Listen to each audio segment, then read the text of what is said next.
Si fuéramos un país normal, al ministro de Hacienda, exministro Rodrigo Valdés, lo tendrían que haber despedido, pero hace mucho rato. El país tiene los peores resultados económicos desde el retorno a la democracia. El ahorro más bajo desde que hay registros.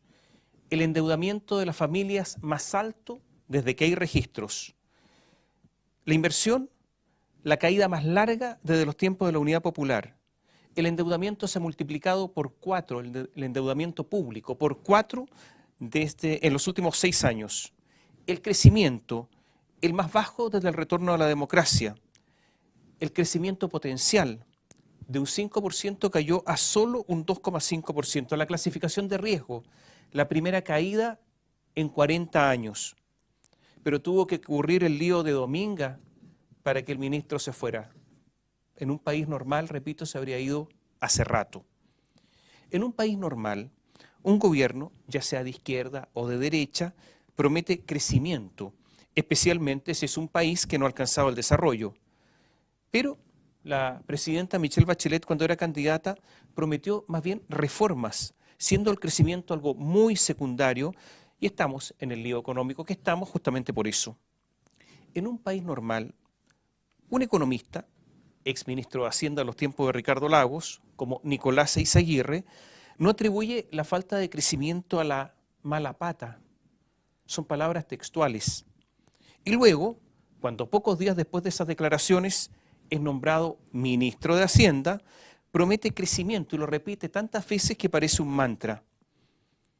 Porque al hablar de mala pata, quiso decir causas externas, o sea, ajenas a la voluntad, aquellas circunstancias que no se pueden cambiar. Pero en Chile, y resulta que ahora promete crecimiento y había dicho que era mala pata. Entonces, en Chile todo es posible, hasta estas caracterizaciones graves. Despejemos algunas cosas. La molestia por el rechazo del proyecto Dominga fue una gota que rebalsó el vaso. Pero todo esto era previsible. Por primera vez desde el retorno a la democracia, en este segundo gobierno de Michelle Bachelet, el ministro de Hacienda no fue el ministro todopoderoso que era en los gobiernos anteriores. Tenía que estar supeditado al poder político. Y por eso Rodrigo Valdés nunca fue realmente poderoso. Siempre fue totalmente desechable. Siempre fue un fusible. Siempre fue un ser combustible. Pusilánime, el ministro Valdés entendió con un año de atraso lo poco que realmente importaba. El subsecretario Alejandro Mico, el verdadero gestor de la reforma tributaria, muy leal a Bachelet, se fue sin pena ni gloria con un simple comunicado que a nadie importó. Y también el ministro de Economía, Luis Felipe Céspedes, se fue sin que a muchos le importara. Es que la moneda ha llegado al convencimiento que lo importante no son esos ministros, no es el equipo económico, es el legado. Cuando hablo de la moneda me refiero específicamente a Michelle Bachelet, a su jefa de gabinete, a Analía Uriarte, al cerebro gris de la moneda, que es Pedro Güell, y a Mahmoud Alewi, el subsecretario del Interior. Todo lo demás es acompañamiento, todos los demás son actores secundarios o simples extras de una película. Michelle Bachelet creó la nueva mayoría. Tiene como características principalmente dos: la incorporación del Partido Comunista al gobierno y las reformas estructurales. Estas reformas forman parte del llamado legado. Se comentaba en Palacio, en 10 años, en 30 años, Michelle Bachelet será recordada por sus reformas. ¿Quién se va a acordar del ministro Valdés? ¿Quién se va a acordar de un ministro de Economía o del subsecretario Mico? Por eso, esa discusión de que se van o no se van es como esa hojarasca a la que se refirió alguna vez el expresidente Lagos. Es que, ¿acaso, se le dijo, ¿no es grave que caiga todo el equipo económico a 2 meses y medio de la elección presidencial? Respuesta de Palacio: no tiene ninguna importancia porque las reformas llegaron para quedarse, porque los gastos están comprometidos por ley, obligan al próximo gobierno, sea cual sea, y cada vez que haya alguna holgura fiscal, esa holgura tiene que ir a la gratuidad universitaria. Y así, dicen ellos, Bachelet vivirá para siempre. Suena como el epílogo de la metamorfosis de hace 2000 años, epílogo a la chilena, naturalmente. En La Moneda dan por perdida la elección presidencial y esto fue ratificado por la última encuesta CEP. Pero no les importa. Después de mí, dicen, no habrá diluvio, como decía Luis XV, sino que habrá legado.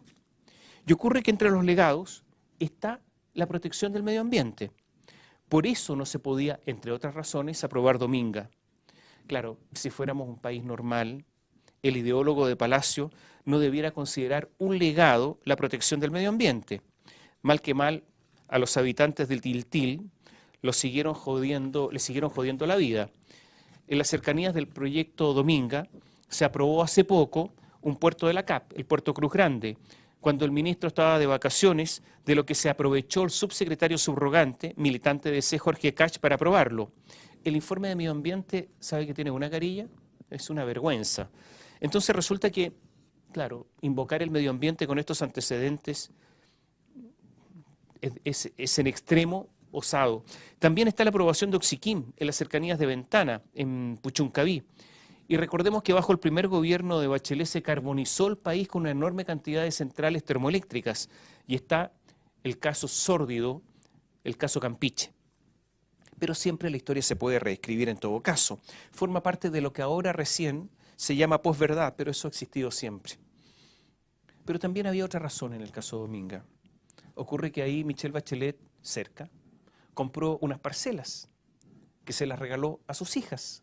Y esas parcelas se las compró a Natalia Compañón, que entre paréntesis hizo una pasada. O sea, compró las parcelas y se las vendió más caras después a su suegra, Michelle Bachelet. Ella siempre hace pasada. Pero no querían que el legado fuera enturbiado por estas parcelas. Podría ser una especie de Cabal 2.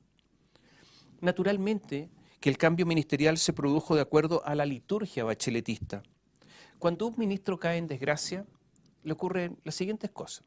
Toma el teléfono para hablar con la presidenta y nadie contesta.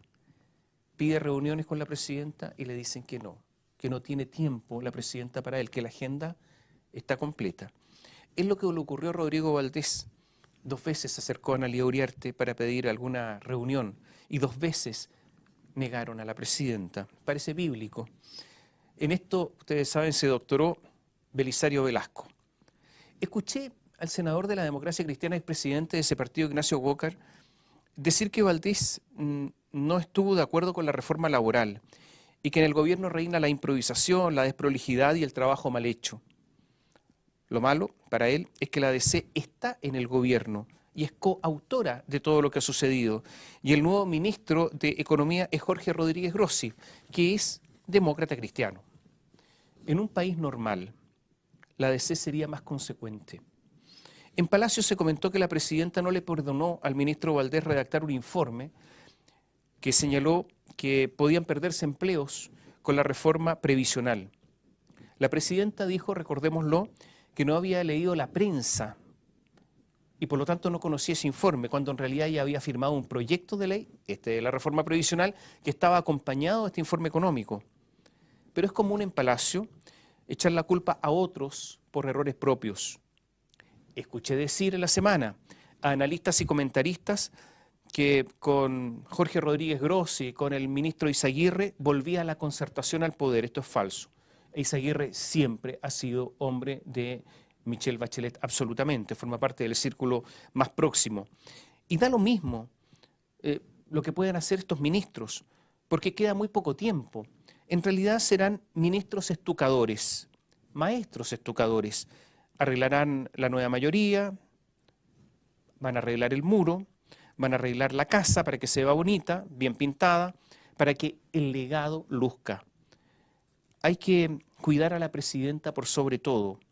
Todo lo demás, el ministro, alguna política, alguna declaración, es efímero y desechable, dicen.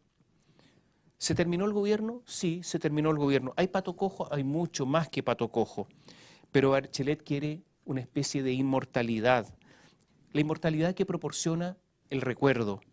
Aunque haya que destruir a algún ministro, la imagen de Valdés o otro funcionario, pero lo importante es que Bachelet permanezca en la memoria de los chilenos, dicen en Palacio.